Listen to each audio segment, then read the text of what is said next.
Hello friends, welcome to my channel Dhanashree classes. या व्हिडिओमध्ये आपण क्रियापदाचे मुख्य काळ हा लेसन इथे बघणार आहोत. आता क्रियापदाचे मुख्य काळ त्यासाठी आपण अगोदर क्रियापद म्हणजे काय हे आपण इथे बघूया. की बघा, याआधी आपण पाहिले की वाक्याचा अर्थ पूर्ण करणारा जो शब्द असतो त्याला आपण क्रियापद असे म्हणतो.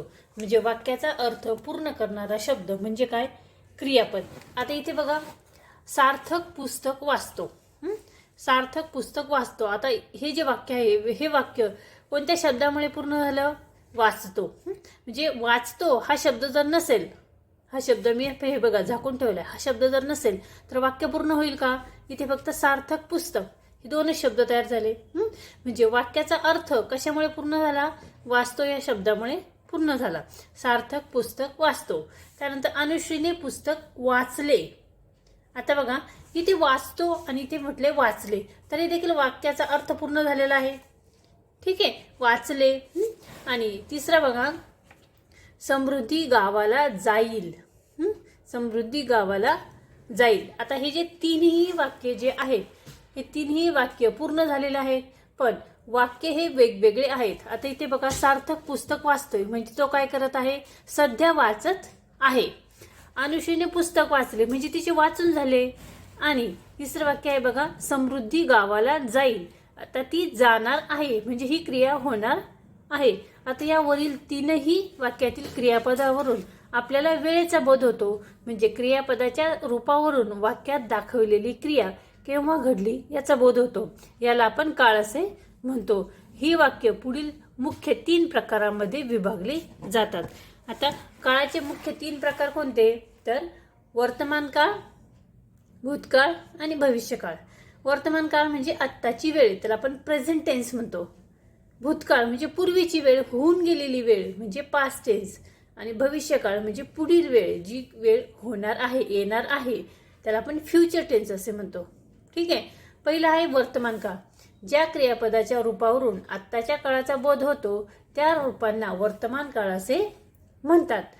इथे बघा काही एक्झाम्पल्स दिलेले आहे, उदाहरणं आहेत.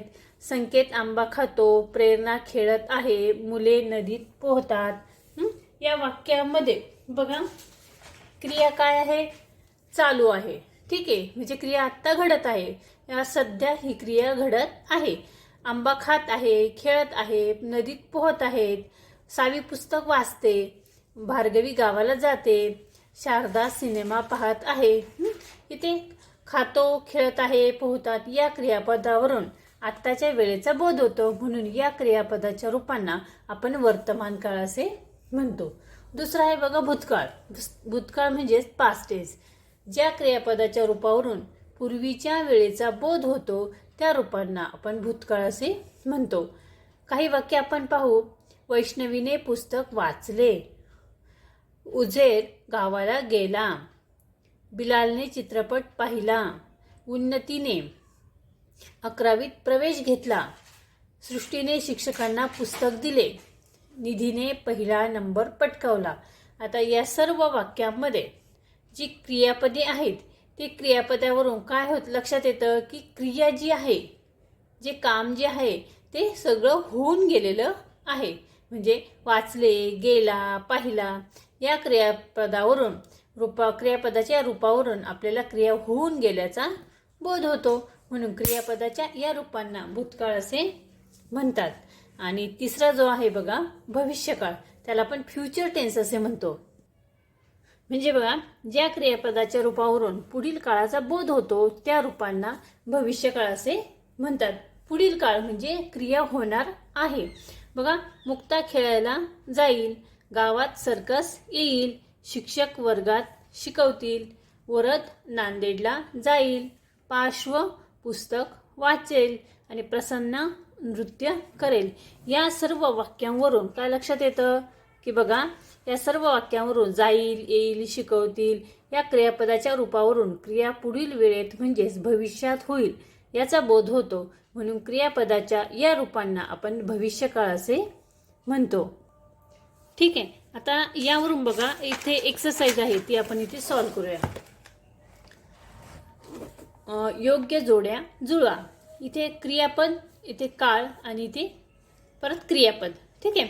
आता होती, होती हे जे क्रियापद आहे यावरून काय लक्षात येतं की क्रिया झालेली आहे, म्हणजे होती काय झालं भूतकाळ. पडेल, पडेल म्हणजे काय क्रियापद काय आहे पडेल म्हणजे क्रिया होणार आहे, म्हणजे ते काय आले भविष्यकाळ. आणि आहे म्हणजे सध्या आहे तर ते झालं वर्तमान काळ. गेला, गेला म्हणजे काय क्रिया होऊन गेलेली आहे म्हणजे भूतकाळ. जातो, जातो म्हणजे काय सध्या जात आहे म्हणजे वर्तमान काळ. आणि जाईल, जाईल म्हणजे काय भविष्यकाळ. ठीक आहे. पुढे बघा, पुढील वाक्यांची काळ ओळखा. Identify tense. खुशी गावाला गेली. आता हा कोणता काळ येईल गावाला गेली म्हणजे क्रिया झालेली आहे म्हणजे हा आला भूतकाळ. पुढे प्रतिष्ठा मथुरेत आहे म्हणजे ती मथुरेत आहे सध्या आहे म्हणजे तो झाला वर्तमान काळ. प्रांजली फिरायला जाईल, जाईल क्रिया होणार आहे म्हणजे भविष्यकाळ. पुढे बघा, पक्षी आकाशात उडाले भूतकाळ. सिंहाने वासराचे प्राण वाचवले भूतकाळ. त्यानंतर प्राची पुण्याला जाईल भविष्यकाळ. टीना जेवते आहे वर्तमान काळ. संस्कार गाणे गात होता वर्तमान काळ. शरयू स्वयंपाक करत आहे वर्तमान काळ. आर्यनने वही दप्तरात ठेवली आहे वर्तमान काळ. ठीक आहे. अशा पद्धतीने आपण हा जो लेसन आहे तो पूर्ण केलेला आहे आणि त्यावरील स्वाध्याय देखील इथे सोडवलेला आहे. हा व्हिडिओ कसा वाटला कमेंट्स करून नक्की कळवा. व्हिडिओ आवडला तर व्हिडिओला लाईक शेअर करा आणि चॅनलवर तुम्ही नवीन असाल तर चॅनल सबस्क्राईब करा. पुन्हा भेटूया पुढच्या व्हिडिओमध्ये.